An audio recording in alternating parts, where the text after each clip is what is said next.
எல்லாம் போடும் இறைவனுக்கு. ஹாய் மக்களே, அஸ்ஸலாமு அலைக்கும். Welcome to ART classic kitchen. இப்போ பார்க்க போகிறது மட்டன் உருளைக்கிழங்கு போட்டு குருமா செய்ய போகிறோம். எப்படி செய்யலாம் பார்க்கலாம் வாங்க. மட்டன் உருளைக்கிழங்கு போட்டு குருமா செய்ய போகிறோம். அதுக்கு தேவையான பொருள் பார்க்கலாம். உருளைக்கிழங்கு தோல் நீக்கி இந்த மாதிரி கட் பண்ணி வச்சுருக்கேன். 3 தக்காளி கட் பண்ணி வச்சுருக்கேன். 4 பச்சை மிளகாய், கொத்தமல்லி, 2 வெங்காயம் கட் பண்ணி வச்சுருக்கேன். இஞ்சி பூண்டு பேஸ்ட்டு தேவைக்கேற்ப எடுத்துக்கலாம். குழம்பு மிளகாய் தூள், தனியாத்தூள், மஞ்சள் தூள், தனி மிளகாய் தூள் தேவைக்கேற்ப எடுத்துக்கலாம்.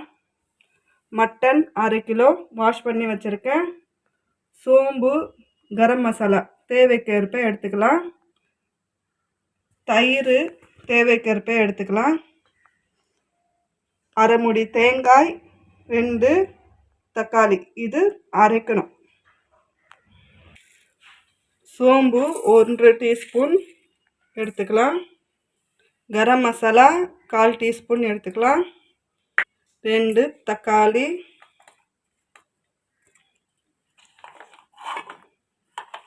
தேங்காய் இது எல்லாமே சேர்த்து ஃபைன் பேஸ்ட்டாக அரைச்சிக்கலாம். அடுப்பை ஆன் பண்ணிக்கலாம். 4 குழிக்கரண்டி எண்ணெய் சேர்த்துக்கலாம்.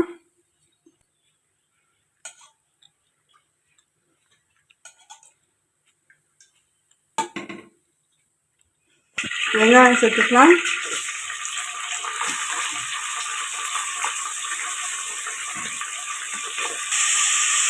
மட்டன் குருமாவுக்கு தேவையான உப்பு சேர்த்துக்கலாம்.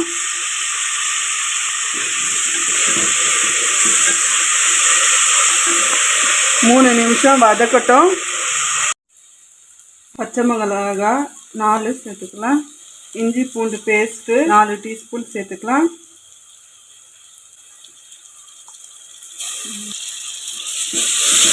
ஒரு நிமிஷம் வதக்கட்டும். தனி மிளகாய் தூள் 1 டீஸ்பூன் சேர்த்துக்கலாம்.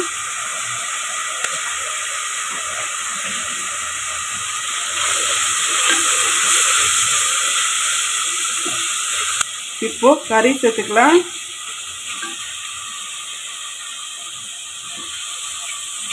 மஞ்சள் தூள் 1/2 டீஸ்பூன் சேர்த்துக்கலாம். ஒரு 3 நிமிஷம் வதக்கட்டும். தக்காளி சேர்த்துக்கலாம்.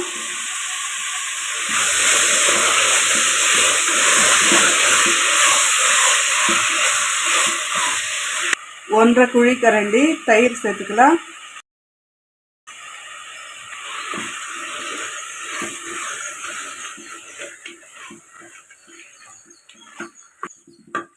தக்காளி, தேங்காய் சேர்த்து அரைச்சி வச்ச பேஸ்ட்டு சேர்த்துக்கலாம்.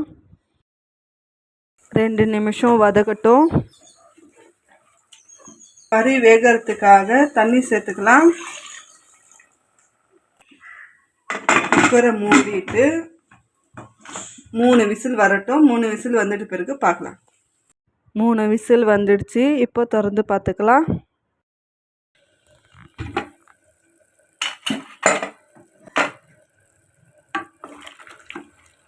கறி நல்லா வெந்துடுச்சு. இப்போ உருளைக்கிழங்கு சேர்த்துக்கலாம்.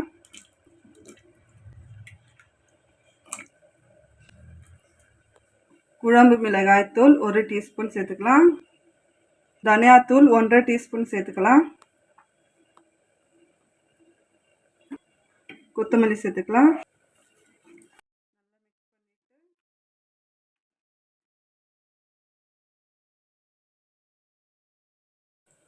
இப்போ குக்கரை மூடிக்கலாம். குக்கரை மூடிவிட்டு அடுப்பை ஆன் பண்ணிக்கலாம். ஒரு விசில் வரட்டும். ஒரு விசில் வந்துட்டு பிறகு பார்க்கலாம். ஒரு விசில் வந்துடுச்சு. இப்போ திறந்து பார்த்துக்கலாம். மட்டன் உருளைக்கிழங்கு போட்டு குருமா சூப்பராக இருக்கு பாருங்க. இப்போ பரிமாறலாம். மட்டன் உருளைக்கிழங்கு போட்டு குருமா ரெடி ஆகிடுச்சு. இது தோசைக்கு, இட்லிக்கு, பூரிக்கு, சப்பாத்திக்கு, ஒயிட் குஷ்காக்கு சூப்பராக இருக்கும். நீங்களும் வீட்டில் செஞ்சு பாருங்கள். இந்த வீடியோ பிடிச்சிருந்தா லைக் பண்ணுங்கள், ஷேர் பண்ணுங்கள், கமெண்ட் பண்ணுங்கள், ஃபாலோ அண்ட் சப்ஸ்கிரைப் பண்ணுங்கள். தேங்க்யூ ஃபார் வாட்சிங்.